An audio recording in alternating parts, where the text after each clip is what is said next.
한서방, 그 여자. 꽃뱀이야. 내 손주들 엄마로? 난 그럴 순 없어. 장모님, 그건 오해입니다. 광숙 씨는 그런 여자가 아닙니다. 그게 어른이 할 말입니까? 내 딸은 혼자 악다구니 써가며 살아왔어요. 그래서? 남자 바꿔가며 사업한 여자에게 내 손주들을 맡기란 말입니까?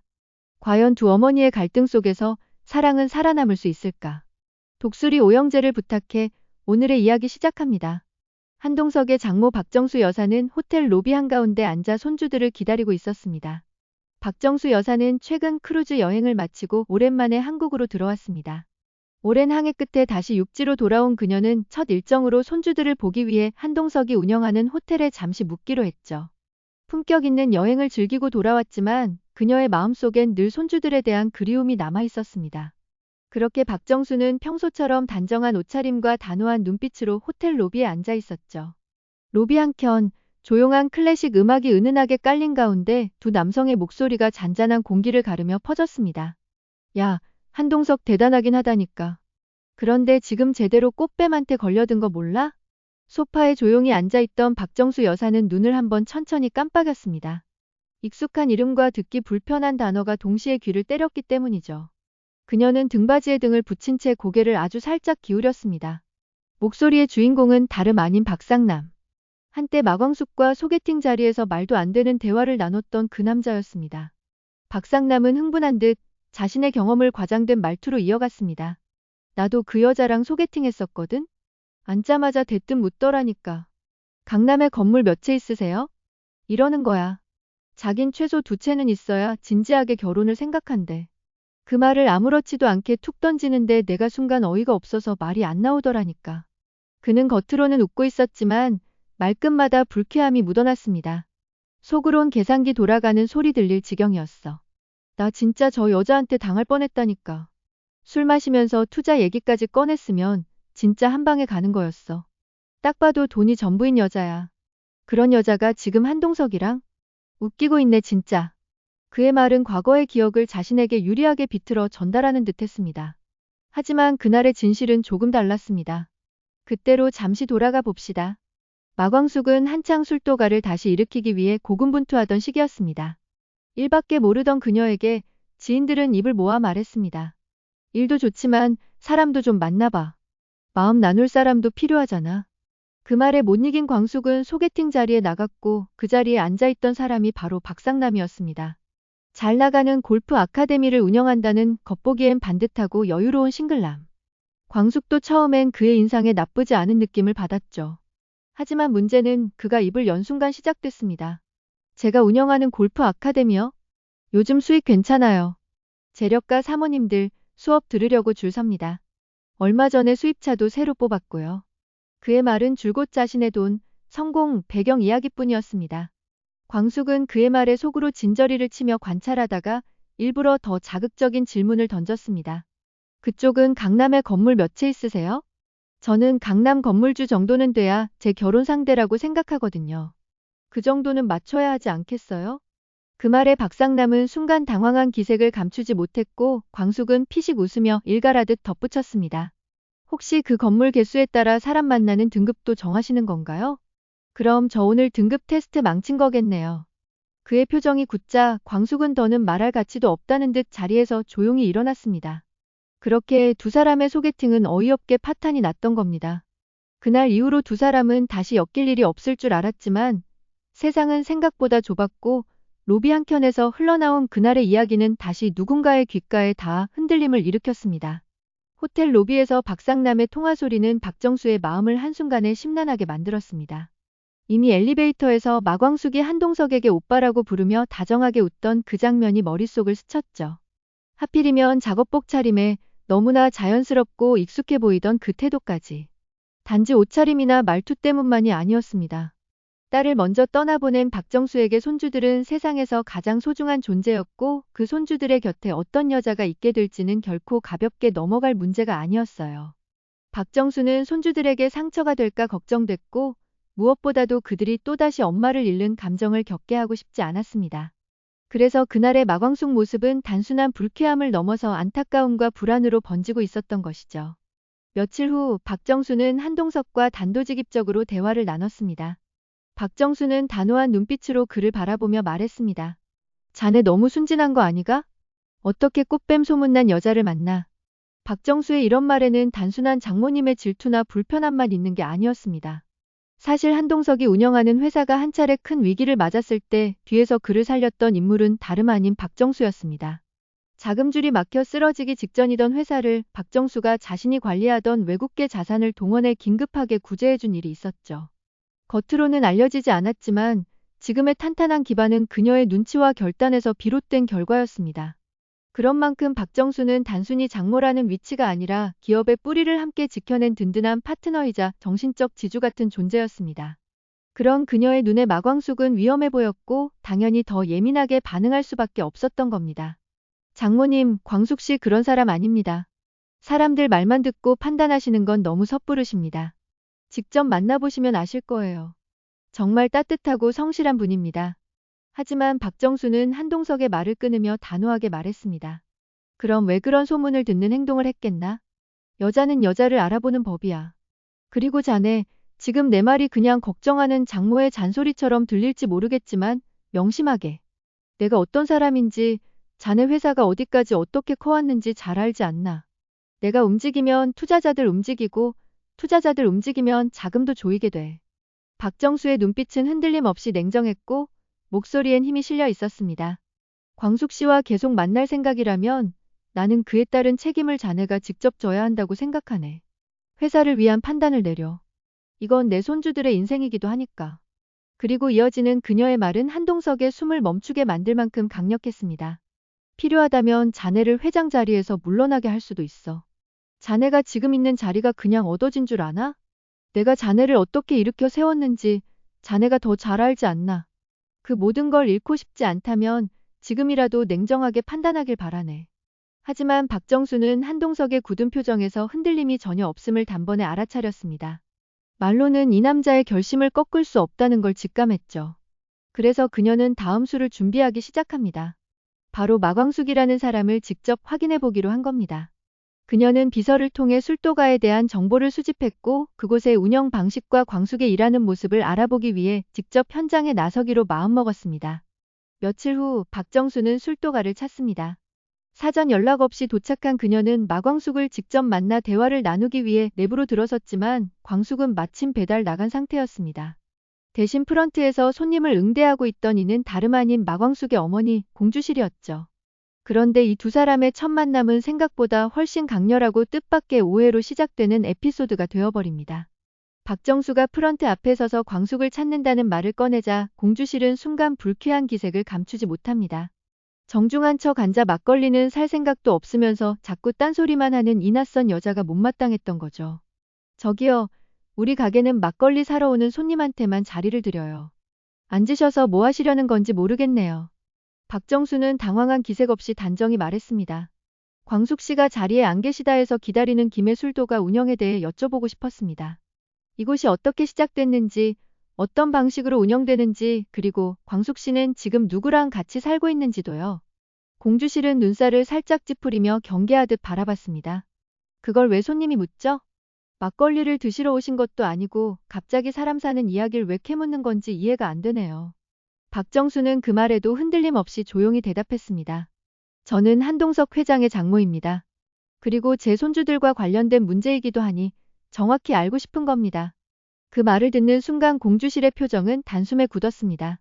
방금 전까지의 날선 태도는 순식간에 사라졌고 그녀는 자리에서 일어나 조심스럽게 몸을 숙였습니다. 아이고, 제가 정말 실례를 장모님이실 줄은 몰랐어요. 하지만 박정수는 이미 마음속에서 결론을 내린 듯 차분히 말을 이었습니다.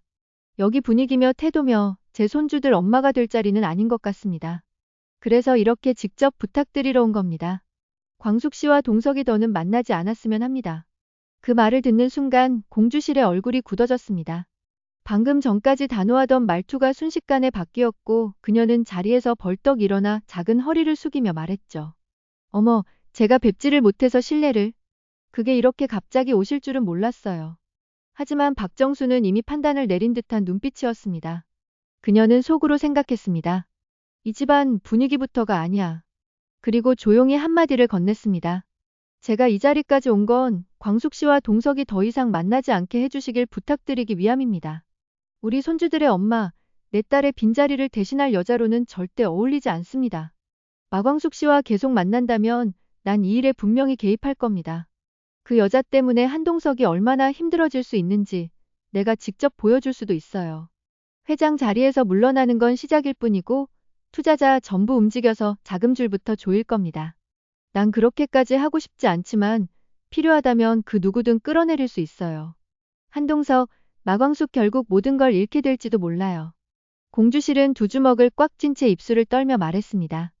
목소리는 갈라지고 있었지만 울분은 점점 높아졌죠. 내 딸 말입니다. 남편 잃고 열흘도 안 돼서 혼자 됐습니다. 그 어린 나이에요. 그 뒤로 15년이요. 무려 15년 동안 남들 다 손 내밀 때 외면받고 욕먹고 무시당해가면서도 이술도가 하나 붙잡고 악다구니 써가며 버텼어요. 피땀 흘리며 세운 거라고요. 그런 우리 딸을 감히 누구 마음대로 평가합니까? 그 순간 공주실은 박정수의 얼굴을 유심히 들여다봤습니다. 박정수는 순간적으로 얼굴을 피하며 말했습니다. 왜 그렇게 쳐다보세요? 공주실은 눈을 가늘게 뜨고 조심스레 말을 이었습니다. 혹시 정수야? 나 주실이야. 우리 고등학교 때 같은 반이었잖아. 박정수의 눈이 크게 흔들렸습니다. 공주실의 말은 사실이었습니다. 두 사람은 고등학교 시절 같은 반 친구였고 누구보다 가까운 사이였지만 졸업 후에는 자연스럽게 연락이 끊겼던 사이였죠. 그 시절 공주실은 반에서 압도적인 인기를 자랑하는 학생이었습니다. 미모학기, 말솜씨, 무엇 하나 빠지지 않았고 선생님들의 사랑도 독차지했죠. 반면 박정수는 조용하고 눈에 띄지 않는 학생이었습니다. 자의 반타의 반으로 공주실의 뒤치다꺼리를 맡았고 어딜 가든 주실이 친구라는 말이 먼저 붙던 인물이었죠. 지금의 냉철한 모습과는 전혀 다른 평범한 것보다도 더 아래의 자존감으로 살아가던 학창시절의 박정수였던 겁니다. 박정수는 그 순간 마치 부끄러운 과거가 들킨 아이처럼 몸을 움찔했습니다. 공주실의 눈빛이 자신을 꿰뚫는 것 같아 당황한 그녀는 허겁지겁 말끝을 흐리며 핸드백을 움켜잡았습니다. 저 갑자기 급한 일이 생겨서 다음에 다시 뵐게요. 공주실이 말을 붙이려는 찰나 박정수는 고개를 휙 돌린 채 빠르게 술도가를 빠져나갔습니다. 툭툭 울리는 그녀의 하이힐 소리가 골목 안쪽까지 울려 퍼졌고 남겨진 공주실은 당혹스러운 듯 입꼬리를 비틀었습니다. 저게 아직도 그런 성격이었네. 그때도 도망치기 바빴지. 공주실은 박정수가 떠난 자리를 한참이나 바라보며 잠시 멍하니 앉아 있었습니다. 그녀의 얼굴에는 고등학교 시절 함께 웃고 떠들던 순간들이 아른거렸죠. 체육대회 때 도시락을 나눠 먹던 점심시간, 몰래 선생님 흉을 보며 키득거리던 복도 한켠의 기억들. 그 모든 장면들이 눈앞을 스쳐 지나갔습니다. 하지만 이내 공주실은 정신을 다잡았습니다. 지금은 과거가 아닌 현실의 문제에 집중해야 할 때였죠. 딸 마광숙이 한동석이라는 남자를 만나면서 불거진 갈등, 그리고 그 남자의 장모라는 여인의 강한 반대. 공주실은 자신의 딸을 지키기 위해 더 이상 추억에 젖어 있을 수 없다는 걸 잘 알고 있었습니다. 그녀는 의자에 등을 기댄 채 조용히 속으로 중얼거렸습니다. 이 싸움 쉽게 끝나진 않겠구나. 그날 밤 공주실은 늦도록 잠을 이루지 못했습니다. 마광숙을 떠올리며 지금까지 엄마 노릇을 얼마나 못해줬는지를 곱씹었습니다. 남편을 잃고 혼자가 된 딸이 그동안 어떻게 버텨왔는지 너무나도 잘 알기에 이제는 제대로 딸의 편이 되어주고 싶다는 생각이 들었죠. 그 결심은 곧 행동으로 이어졌습니다. 다음 날 아침 공주실은 정장을 단정히 차려입고 박정수가 묵고 있는 호텔로 향했습니다. 이번엔 그냥 두고 보지 않겠다는 듯 그녀의 발걸음은 단단하고 결연했죠. 호텔 복도 끝 박정수의 스위트룸 앞에 도착한 공주실은 초인종을 누르며 웃었습니다. 정수야, 우리 얘기 좀 하자. 문을 연 박정수는 잠시 멈칫했지만 곧 허리를 숙여 인사를 했습니다. 두 사람은 응접실에 마주 앉았습니다. 공주실은 부드럽게 말을 꺼냈습니다. 어제는 미안했어. 그냥 옛날 생각이 나서 우리 고등학교 때 진짜 웃긴 일 많았잖아. 기억나? 그때 체육대회 끝나고 운동장 한복판에서. 하지만 박정수의 표정은 굳어졌습니다. 그녀는 억지로 미소를 지으며 말했습니다. 그땐 뭐 다 옛날 일이지.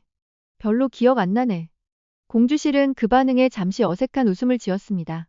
하지만 정수의 내면은 평온하지 않았습니다. 그녀는 고등학교 시절 한 남학생을 떠올리고 있었습니다.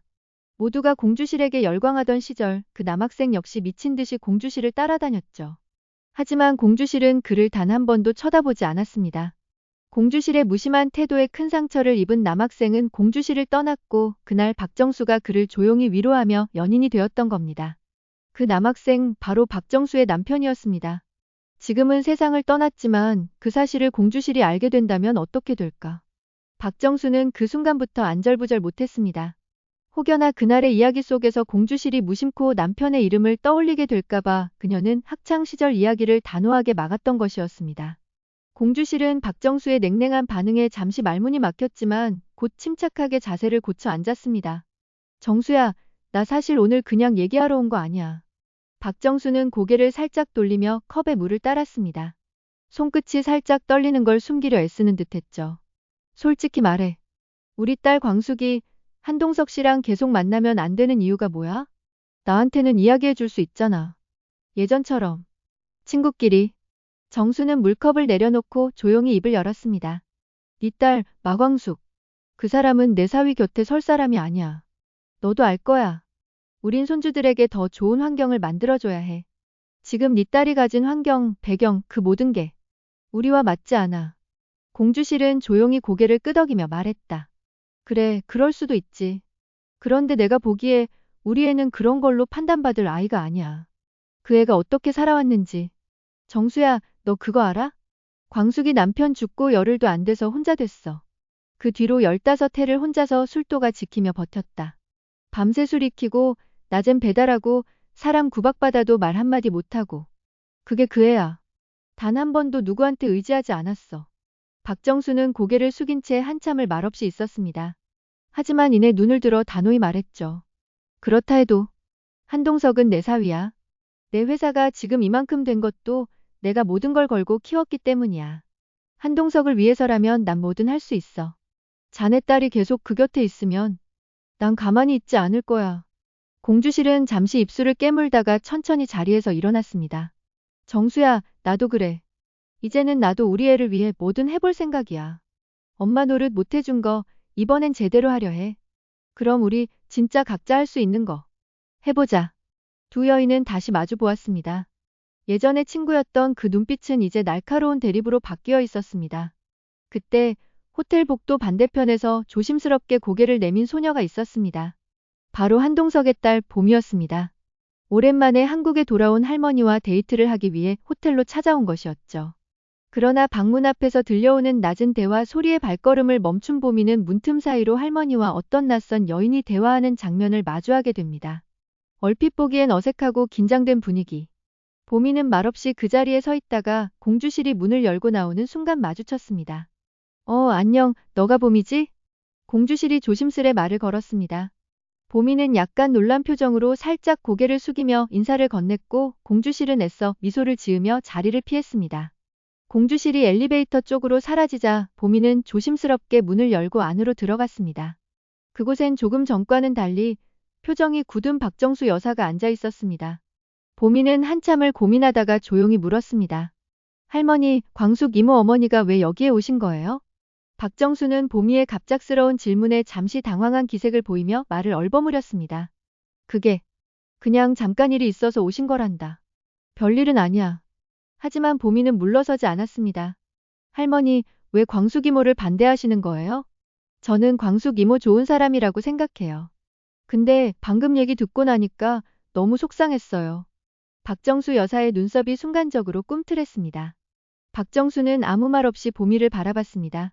손주가 생각보다 더 많은 것을 알아버렸다는 사실에 잠시 침묵이 흘렀죠.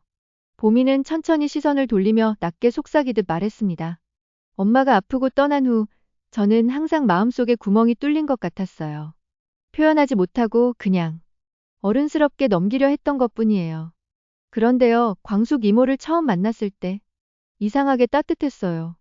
말도 잘 통하고 포근하고 정말 엄마 같았어요. 그래서 더 속상했어요. 그런 이모를 할머니가 그렇게까지 반대하시는 이유가 대체 뭔지 모르겠어요. 봄이의 목소리에는 서운함과 슬픔이 뒤섞여 있었고 박정수는 더욱 말을 잇지 못한 채 깊은 생각에 잠기게 됩니다. 그녀의 머릿속에는 복잡한 감정이 엉켜 있었습니다. 자신이 마광숙을 반대한 이유는 단순했습니다. 손주들에게 더 나은 엄마를 만들어주고 싶었기 때문이었죠. 완벽한 조건과 품위, 과거 없는 여성, 그런 사람이 아들의 곁에 있길 바랐던 것이었습니다. 하지만 지금 눈앞의 손주는 그 누구보다도 마광숙을 엄마처럼 따르고 있었습니다. 그동안 수많은 위기를 함께 견뎌온 믿음의 무게, 그리고 말없이 함께 울고 웃던 시간들. 박정수는 한동안 아무 말도 하지 못한 채 침묵을 지켰습니다. 보미의 작은 어깨가 그 침묵 속에서 더욱 작아 보였습니다. 손주의 눈에는 상처와 실망, 그리고 아직 남아있는 기대감이 동시에 비치고 있었죠. 그 모습에 박정수는 처음으로 자신이 지키려 했던 품격이라는 틀이 무너지는 소리를 들었습니다. 보마. 박정수는 조용히 손을 내밀었습니다. 보미는 잠시 망설이다가 할머니의 손을 잡았습니다. 할머니도 마음이 참 복잡하단다. 그냥 너희를 위해 더 나은 선택을 하고 싶었을 뿐이야. 그런데 그게 꼭 정답은 아닐 수도 있겠구나. 보미는 박정수의 손을 꼭 잡은 채 말했습니다. 저는요, 지금처럼 따뜻한 사람이 옆에 있었으면 좋겠어요. 아빠도, 저도. 그게 꼭 필요해요. 그 순간 박정수의 눈가가 살짝 젖었습니다. 손주의 말이 가슴을 찌르듯 들어왔죠. 자신이 밀어내려 했던 여인이 내가 사랑하는 손주들에게 이토록 사랑받고 있었다는 사실을 이제야 받아들이기 시작한 겁니다. 그리고 무엇보다 정수가 마광숙을 인정하기 가장 어려웠던 사실은 따로 있었습니다. 박정수 자신은 누구보다 잘 알고 있었죠. 자신이 마광숙을 밀어내려 했던 진짜 이유는 단순히 아이들 때문만은 아니었다는 걸. 그녀의 딸, 이미 세상을 떠난 자신의 딸이 아이들과 사위의 기억에서 조금씩 흐려지고 있다는 것. 그리고 그 빈자리를 마광숙이 채워가고 있다는 사실이 묘한 질투와 두려움으로 다가왔던 겁니다. 하지만 박정수는 결국 그것이야말로 가장 이기적인 욕심이라는 걸 깨달았습니다. 아이들의 행복보다 자신의 미련을 앞세웠다는 걸 인정할 수밖에 없었죠. 그러나 모든 오해가 풀린 건 아닙니다. 광숙 앞엔 또 다른 위기가 기다리고 있고 박정수의 마음이 완전히 열렸다고 보기엔 아직 이릅니다. 진심 하나로 가족이 될 수 있을까요? 눈물로 다져진 인연, 그 끝엔 진정한 이해와 사랑이 자리하게 될까요? 독수리 오영재를 부탁해. 다음 이야기도 기대해주세요.